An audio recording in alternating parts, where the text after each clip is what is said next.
May mga lugar na tahimik hindi dahil walang tao, kundi dahil walang nagmamalasakit.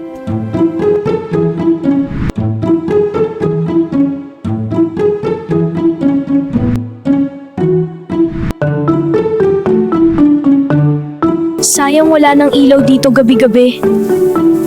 Kahit maliit na ilaw anak, malaking tulong sa iba. Kung wala nga ayos, susubukan ko. Hindi niya alam kung may makakapansin pero ginawa niya pa rin.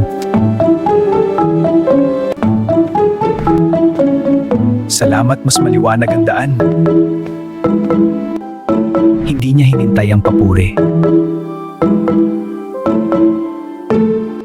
Ang isang mabuting gawa ay kayang magpaalam ng marami.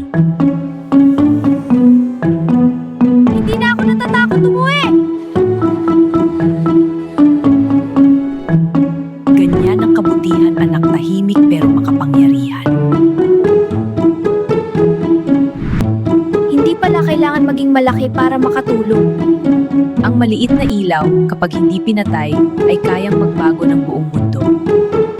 Gumawa ng mabuti kahit walang nakakakita. So if you want this video, please like, share, and subscribe for more video!